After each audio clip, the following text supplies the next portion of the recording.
तो मतलब कोई मर के जिंदा हो जाए तो भगवान है जी। तो ऐसे तो बहुत सारे लोग, कई बार डॉक्टर कह देता है ये मर गए, पर रास्ते में ले जाते वो जिंदा हो जाता है। प्रेज द लॉर्ड, जय मसीह की। रील्स के जवाब में आपका स्वागत है। इन दिनों एक वीडियो काफ़ी चर्चा में है। बहुत सारे क्रिश्चियन भाई बहन वो वीडियो को मुझे सेंड कर रहे हैं और कह रहे हैं कि रील्स के जवाब में इसका जवाब पेश करें। एक वीडियो क्लिप है जहां पर एक ढोंगी बाबा, अनिरुद्धाचार्य नाम का एक बाबा एक लड़की को बता रहा है कि क्रिश्चियनिटी कितना गलत है। वैसे ये 28 मिनट का 29 मिनट का वीडियो क्लिप है। उसमें बहुत सारी बातें हैं जिसे हम एनालाइज कर सकते हैं, जिसमें उस बाबा ने क्रिश्चियनिटी के खिलाफ, यीशु मसीह के खिलाफ, बाइबल के खिलाफ बातें की हैं और बहुत सारी झूठे बातें बोले हैं, जैसे कि बाइबल चपटी धरती को सिखाता है, बाइबल में मांस खाने वाली बात है, बहुत सारी ऐसी बातें हैं। पूरा वीडियो को एक साथ एनालाइज करना मुश्किल है, इसीलिए हम क्या करेंगे, उस वीडियो के एक एक भाग को लेंगे और उसको शॉर्ट में जवाब पेश करेंगे। तो इस वीडियो क्लिप में, इस रील के जवाब में एक भाग को मैं प्ले करूंगा, उसका जवाब पेश करूंगा। पहले वीडियो क्लिप देखिए, फिर उसके बाद जवाब की ओर चलते हैं। यीशु मसीह को आप क्या मानते हैं? परमेश्वर। जी। किस आधार पे मानते हैं? क्योंकि उनको शुक्रवार को मार दिया गया था और वो संडे को जिंदा हो गए थे। मतलब मार दिया गया फिर जिंदा हो गए तो आपको लगा भगवान है? अभी उसमें ऐसा ही लिखा है वचन में। तो मतलब कोई मर के जिंदा हो जाए तो भगवान है? जी।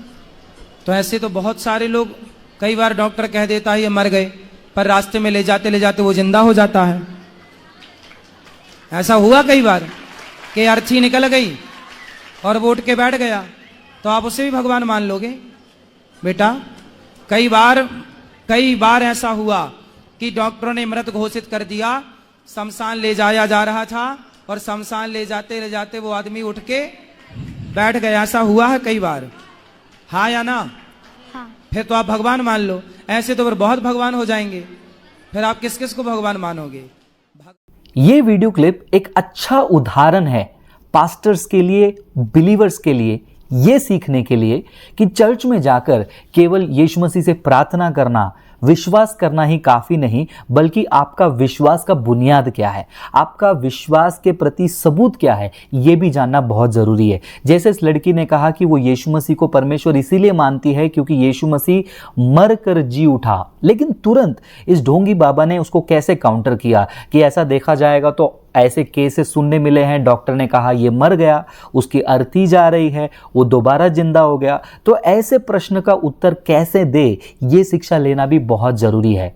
एक तरफ यीशु मसीह मरकर जी उठे और दूसरे तरफ ये पेशेंट मर रहे हैं और जिंदा हो रहे हैं। अगर ये जिंदा हो गए तो इनको खुदा क्यों नहीं कहा जा सकता है? अगर यीशु मसीह मरकर जी उठा तो उसी को क्यों खुदा कहना है? ये दोनों का फर्क आपको समझना बहुत ज़रूरी है। जवाब में आगे बढ़ने से पहले एक चीज़ को मैं वापस से क्लियर कर देना चाहता हूं, किसी भी धर्म ग्रंथ में या फिर किसी भी धर्म में यह विशेष बात नहीं है जहां पर उनका परमेश्वर मनुष्य बनकर आया, लोगों के पापों को अपने ऊपर उठाया और वो क्रूस पर मरा और उस मृत्यु को 3 दिन के बाद बदलकर जीवित होकर विजयी हुआ। पुनरुत्थान ये एक बहुत बड़ा विशेष संदेश है क्रिश्चियनिटी के लिए। लेकिन आज वो पुनरुत्थान के ऊपर ही प्रश्न उठाया जा रहा है कि ये पुनरुत्थान और मेडिकली लोग मरकर जिंदा होते हैं, उसमें फर्क क्या है।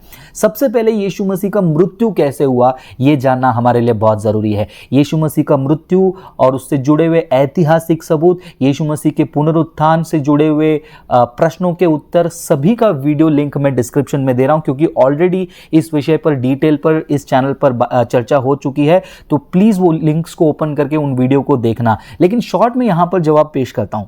यीशु मसीह के मृत्यु के बारे में हम बात कर रहे थे। यीशु मसीह का मृत्यु ऐसा नहीं हुआ कि वो सड़क पर चल के जा रहे थे, वो बेहोश हो गए और फिर उसके बाद कुछ मिनटों के बाद, 1-2 घंटे के बाद उनको होश आ गया, वो जिंदा हो गए। क्योंकि जो मेडिकल कंडीशन के बारे में ये ढोंगी बाबा बात कर रहे हैं, मेडिकल कंडीशन में इसे कहा जाता है लाजरस इफेक्ट। जी हाँ, लाजरस इफेक्ट आप गूगल में चेक करिए। एक ऐसा इफेक्ट है जहां पर एक व्यक्ति को जो है डॉक्टर गलती से मरा हुआ डिक्लेयर कर देता है। क्यों डिक्लेयर कर देता है? क्योंकि उसका पल्स नहीं चल रहा है, उसका हार्ट बीट रुक गया है, वो सांस नहीं ले पा रहा है, और थोड़े समय के बाद उसका हार्ट बीट चालू हो जाता है, या फिर कोई व्यक्ति मरा हुआ स्थिति में होता है, फिर उसको सीपीआर देते हैं। सीपीआर ऐसा आपने सुना होगा, छाती में दबाने वाला, और या फिर उसको शॉक देकर जिंदा करते हैं। ये सारी बातें जो है मेडिकल कंडीशन में एक छोटी सी मिस्टेक है डॉक्टर्स की तरफ से, कि वो प्रॉपरली चेक नहीं कर पाते हैं कि वो पेशेंट कंप्लीटली मरा या नहीं। तो जितने भी ऐसे लोग हैं जो मरकर 1-2 घंटे में जिंदा हो गए बोल रहे हैं, मेडिकली, मैंने कह रहा हूं मेडिकली, वो लोग रियल में मरे नहीं हैं। वो लोग रियल में मरे नहीं, उनका ऑर्गन फेलियर हुआ है, कुछ तो कंडीशन के वजह से उनका हार्ट रेट ड्रॉप हो गया है, हार्ट बीट बंद हो गया है, वो फिर से रीस्टार्ट हो जाता है। तो इसको यीशु मसीह के क्रूसीकरण के साथ कंपेयर करना बिल्कुल गलत है। लेकिन जब यीशु मसीह के क्रूसीकरण के बारे में बात करते हैं, पहले उनके मृत्यु के बारे में बात करते हैं। जैसे मैंने कहा कि वो चलते चलते बेहोश नहीं हो गए, यीशु मसीह को क्रूस पे चढ़ाने का एक लंबा प्रोसेस था। अगर आप बाइबल पढ़ते हैं, मैं उससे जुड़ा हुआ एक और वीडियो लिंक डिस्क्रिप्शन में दे रहा हूं, देख लीजिए, जहां पर मैं एक्सप्लेन कर रहा हूं कि क्रूस पर चढ़ाने के लिए यीशु मसीह को क्या क्या झेलना पड़ा। क्रूस पर चढ़ाने से पहले यीशु मसीह को कोड़े मारे गए। वो इस प्रकार के कोड़े थे जहां पर एक छोटे से लंबे से डंडे में ऐसे लंबे लंबे रस्सी बांधते हैं, लेदर का होता है, उसमें पत्थर का टुकड़ा होता है, उसमें हड्डियों का टुकड़ा होता है, और उससे मारते हैं जब चमड़े को फाड़ कर निकाल दिया जाता है। और इतिहासकार कहते हैं कि जब ऐसे कोड़े मारे जाते हैं साइड में, यहां पर कई बार साइड में से अतड़ियां बाहर निकल आती हैं। तो यीशु मसीह को क्रूस पे चढ़ाने से पहले उनको कोड़े मारे गए, उनके सर पे कांटों का मुकुट रखा गया, उनको रात भर कुछ खाने के लिए नहीं दिया गया, लगातार एक जगह से दूसरी जगह पे ले जाया गया। और जब यीशु मसीह उसका क्रूस के कंडीशन से पहले गेत्सेमने में प्रार्थना भी कर रहे थे, खून उनके पसीना के साथ मिक्स होकर आ रहा था। ये सारा मेडिकल कंडीशन दर्शाता है कि एक व्यक्ति जो है उसका बॉडी में कितना पेन को महसूस कर रहा है। तो यीशु मसीह ये सारे चीज़ों को झेल कर जब उनको क्रूस पे चढ़ाया जा रहा था, उनके हाथों में पैरों में खीला मारा जा रहा था, तो कोई भी पॉसिबिलिटी नहीं थी कि यीशु मसीह बेहोश हो जाए या फिर यीशु मसीह की बचने की कोई गुंजाइश थी। मैं ये इसीलिए कह रहा हूं क्योंकि जो मेडिकल पेशेंट्स के बारे में कह रहे हैं वो लोग नॉर्मली मर रहे हैं, कोई बीमारी की वजह से, कोई एक्सीडेंट की वजह से, लेकिन जिस तरीके से यीशु मसीह को मारा जा रहा है वहां पर मौत पक्का है, वहां पर बचने का कोई चारा नहीं है। दूसरी तरफ ये जो डॉक्टर वाली बात हो रही है वहां पर बचने के बहुत चांसेस हैं। और यीशु मसीह को जब क्रूस पे चढ़ाया गया, अंत में वो मरे या नहीं मरे वो चेक करने के लिए भाला मारकर चेक किया गया, उनके साइड में से खून और पानी निकला, जो कि एक क्लियर मेडिकल कंडीशन है जहां पर पता चलता है कि व्यक्ति की मृत्यु हो गई है। और ये जो यीशु मसीह का मृत्यु है ये कोई मनगढ़ंत कहानी नहीं थी, एक ऐतिहासिक घटना थी जिसके बारे में रोम इतिहासकारक, यूनानी इतिहासकारक, यहूदी इतिहासकारक, व्यंग्यकार, फिलोसोफर, ऐसे कई सारे लोग रिकॉर्ड मेंटेन करते हैं यीशु मसीह के मृत्यु के प्रति। अगर यीशु मसीह का मृत्यु हुआ है 100% और यीशु मसीह 10-15 मिनट में जी उठ रहे हैं तो वो डाउटफुल वाली बात हो जाती है, मेडिकल कंडीशन को जोड़ सकते हैं। लेकिन यहां पर यीशु मसीह के मृत्यु के बाद उनको कब्र में रखा गया। वो कब्र में 1 दिन थे, 2 दिन थे और तीसरे दिन वो जी उठे। कोई भी इस दुनिया में ऐसा नहीं है जो ऐसे कंडीशन में मरकर, जहां पर हाथ पैरों में कीले मारे, बॉडी के पूरे खून निकल गए, यहां से फटा हुआ, यहां से फटा हुआ, यहां से खून बह रहा है, पसीने से खून मिक्स हो गया और फाइनली हृदय रप्चर होके वहां से खून और पानी निकले, ऐसे मरकर 3 दिन के बाद कब्र में रहकर उसके बाद जी उठा है, ऐसा संभव नहीं है। तो ये जो बोंधू बाबा हैं उन लोगों को तो ये समझ में आता नहीं है और वो लोग समझने की कोशिश नहीं करते हैं। लेकिन क्रिश्चियंस, आपको ये जानना बहुत ज़रूरी है, यीशु मसीह का जो मृत्यु और पुनरुत्थान है ये न केवल ऐतिहासिक है बल्कि यहाँ पर एक और मुद्दा मैं बताना चाहता हूँ जो कि ये मेडिकली मरने वालों से कंप्लीटली अलग है। ये जो मेडिकली मरने वाले हैं वो ये नहीं कहते कि अभी मैं थोड़े टाइम पे मरूंगा फिर मैं वापस से जिंदा हो जाऊंगा। उनको पता नहीं चलता है कि वो कब मर जाते हैं और अचानक से 1 घंटे 2 घंटे में जब उनके ऑर्गन, जैसे मैंने आपको लाजरस इफेक्ट के बारे में एक्सप्लेन किया, अगर उनका सर्कुलेशन फिर से चालू हो गया वो जिंदा हो जाते हैं। उनको पता ही नहीं होता, उनका कोई कंट्रोल नहीं है।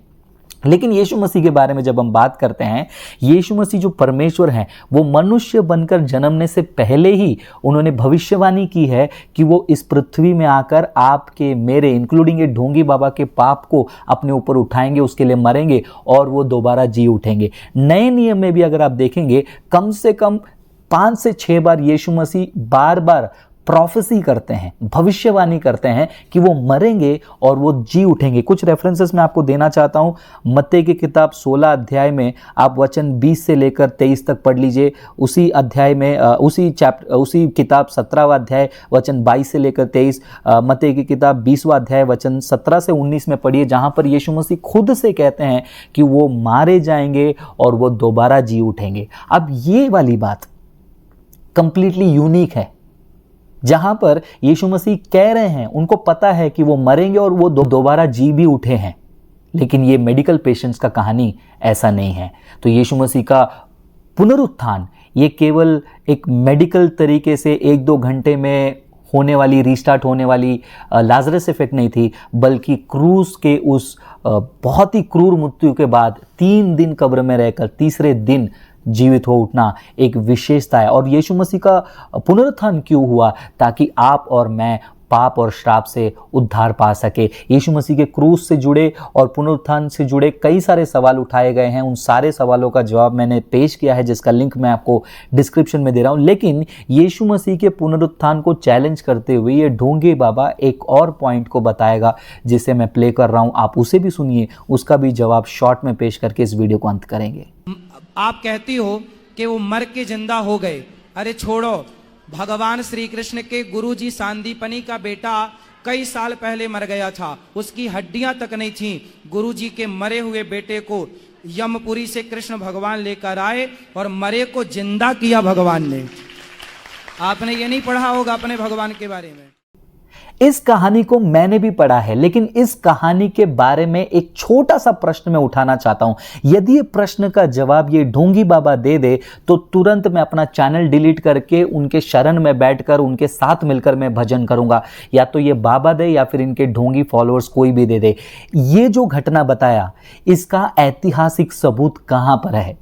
जब हम यीशु मसीह के मृत्यु पुनरुत्थान के बारे में बात करते हैं, हम किसी कथा, किसी काल्पनिक कहानी के बारे में नहीं, बल्कि एक ऐतिहासिक घटना के बारे में बात करते हैं। जैसे मैंने पहले बताया कि यीशु मसीह का क्रूस पर मरना, उसका record Roman historian, Greek historian, Jewish historian और अन्य रिकॉर्ड्स में पाए जाते हैं। और यीशु मसीह का पुनरुत्थान के प्रति आई विटनेसेस अकाउंट कई सारे जगहों पर पाए जाते हैं, जिसके द्वारा चेले दुनिया भर में जाकर ये घटना को बताने लगे। लेकिन जो सांदीपना के बारे में कहानी बता रहे हैं, इसका ऐतिहासिक सबूत क्या है अगर हम पूछेंगे तो कहेंगे कि हमारे किताब में लिखा हुआ है। लेकिन जब उनसे पूछेंगे कि आपकी किताब को क्यों हम भरोसा करेंगे, तो वो कहेंगे कि किताब में लिखा है तो सही होगा।